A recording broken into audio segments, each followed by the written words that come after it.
I remember, Keith, you remember this. I'm probably the only football head coach in the country that ever ran a kickoff team with 9 walk-ons. I mean, our kickoff team, we had a scholarship safety, and I think that was Marcus. Marcus Robinson was our safety, and Shudak was the kicker. Well, both of those 2 guys are on scholarship. The other 9 guys were walk-ons, and they did it unbelievably well. I mean, so they were proud of it. It made us proud. Where did this come up with? So actually, I was just earlier today. It's funny that you asked this on the podcast today. I was in Norwalk filming a little sneak peek of Egg King today, and one of the owners of Egg King asked me today. He goes, "What do you mean by muck?" And I'm like, "Well, it's a shortened word for mukbang. You know what that is, Chris? Tim?" That I am familiar with. I don't know. Really? Yeah. Really? Tanner, I don't know if you've watched a show before, but I don't know shit about it. So hold on. Let me, just because I want to get my facts straight. I don't want to say anything that is wrong. Give me a second. I believe it's a Korean. Yes. Okay. So it's a South Korean word that basically means eating food while live streaming or recording.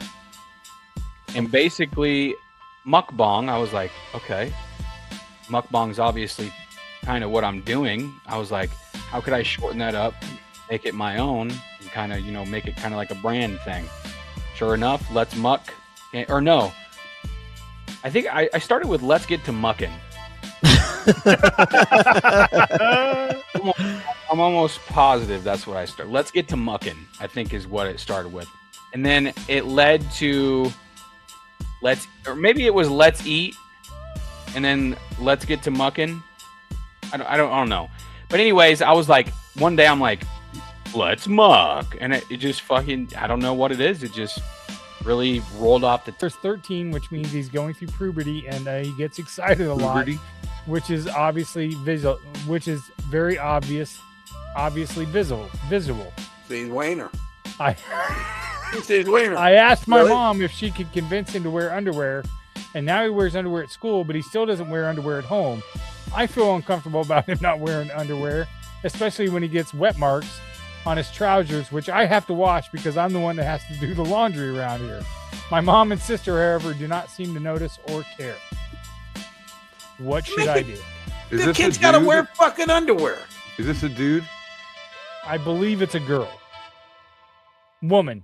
It's a woman. So, yes. Okay. He's got to wear. I mean, come on. What's this kid going to do in life? You can't be walking around no underwear. Okay. First of all, the reason you can tell he has a boner is because he's obviously fucking hung well.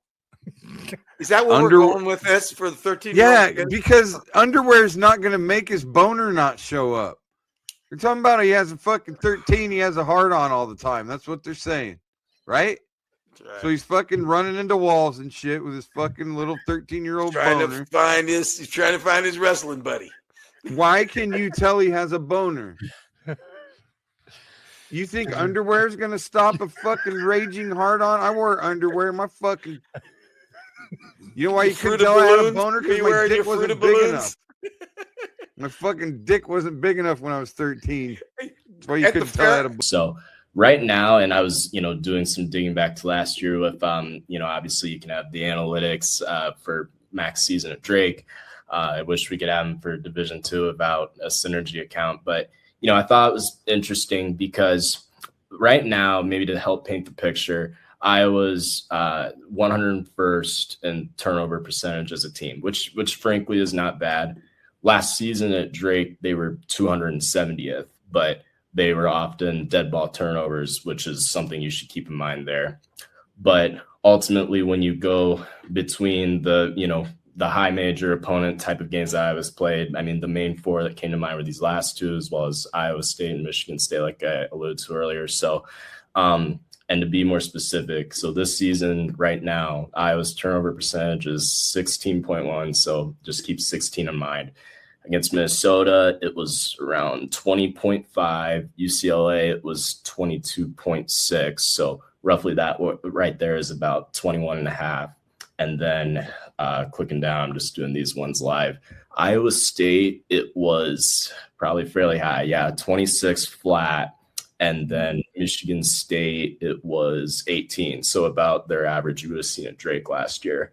So if you want to say, give or take, without doing a ton of math right now, it's sitting at about 20 in those games.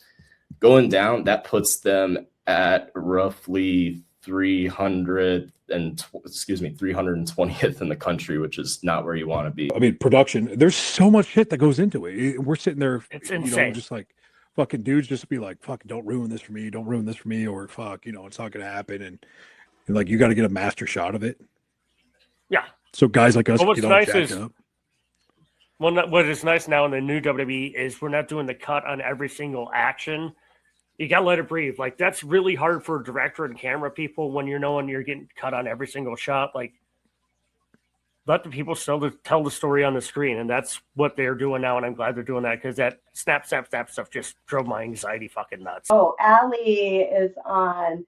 You guys, here's one thing that I do love about the boutique and kind of what we have built through the years is just the community of women. Like when we have our photo shoots with the ambassadors, getting these group of women together, all from different backgrounds and shapes and sizes and that kind of thing. And we have the best time.